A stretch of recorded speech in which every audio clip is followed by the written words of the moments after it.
Okay, so first up, we add these rules into our notes, and then we're going to practice using them here in a moment. But before we do, I want you to check and make sure that you've written down all of them correctly. In particular, notice the negatives that are hiding out front of some of those. It can be a little bit hard to see where those negatives are, but what you should see on your paper is that each of the cosine, cosecant, cotangent, have a negative in front of the fraction. So the cos have a negative in front, the others do not, as you take a look at this and have done your work on it. All right, now once you have your notes solved, then it's just going to be a matter of seeing how we use it. Please write this problem down, and we're going to walk through and see how we apply our new rules to this problem.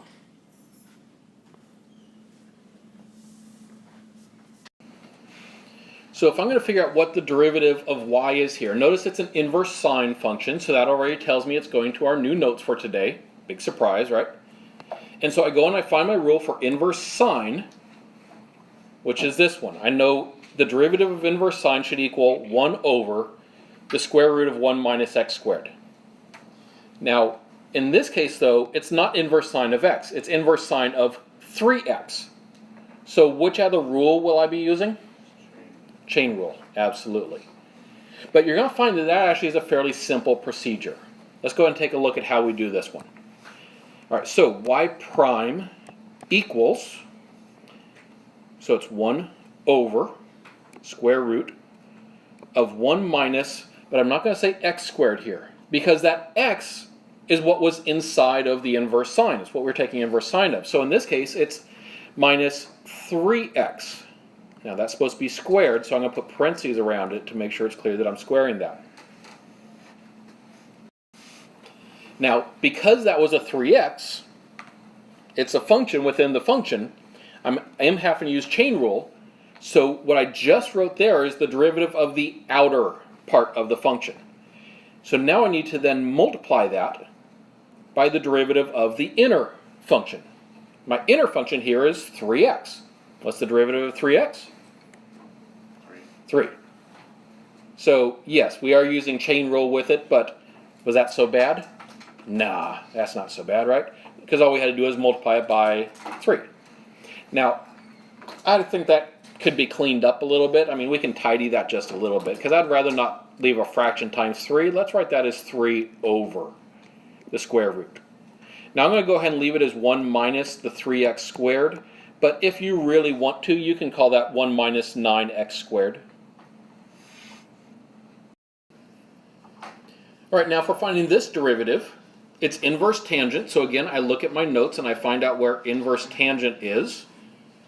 And so I can see the derivative of inverse tangent of x is 1 over 1 plus x squared. So that's what I'm going to be using to find this derivative now. But notice that it's not going to be x when I put it in there. It's going to be e to the 2x. And since it's e to the 2x, I have a function within the function, so I will be using chain rule as I go. All right, let's go ahead and see how that looks. So I go y prime equals, let's go ahead and just use our rule, 1 over 1 plus, but it's not x, it's e to the 2x squared. That represents the derivative of the outer function in our chain rule. So now I have to multiply that by the derivative of the inner function. That means I'm now figuring out what is the derivative of e to the 2x, which you'll notice that is also going to be using chain rule, because it's not e to the x, it's e to the 2x.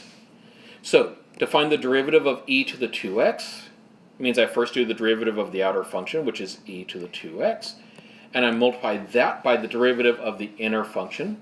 The inner function here is 2x, the derivative of 2x is 2. And so this gets multiplied by e to the 2x,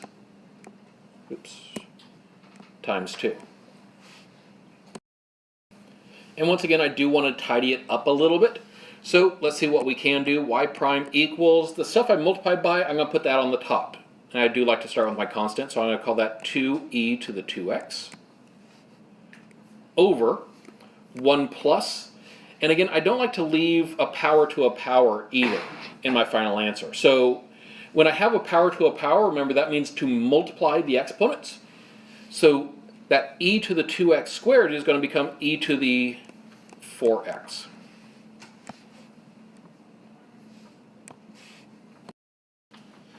That is our final answer here. No, we cannot reduce it at all.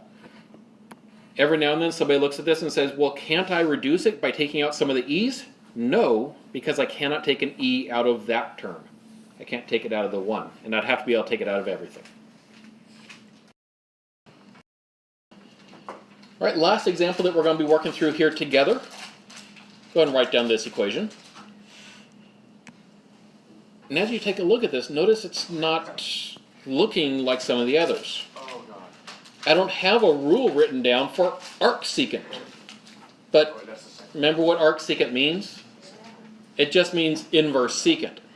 So it's actually still going to be using the same rule as inverse secant right here.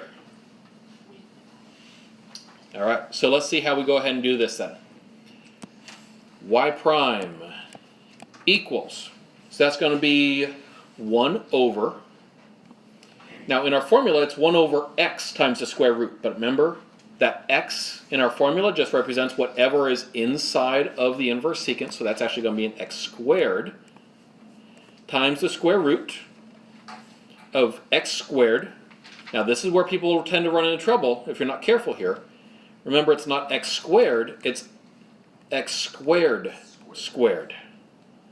Because wherever there was an x, I'm actually writing x squared. Whatever was inside of the function is what goes in for x. And then that is minus 1 inside of my square root on the bottom. Now, because I was plugging in x squared, not x, that means I'm using chain rule. And so I still now have to multiply this by the derivative of that inside function. So derivative of x squared, which is 2x. Having done that, now it's just a matter of making it maybe a little bit neater. So we go y prime equals 2x over x squared times square root. And again, the x squared squared, I multiply the exponents, so that's why that gives me an x to the 4th minus 1. And now that I've done that, I can see there actually is one more step I can do to clean it up a little. Because you'll notice I have an x on the top, and I have an x multiplied into the entire bottom, so I can cancel those. So y prime finally equals 2 over x root x to the 4th minus 1.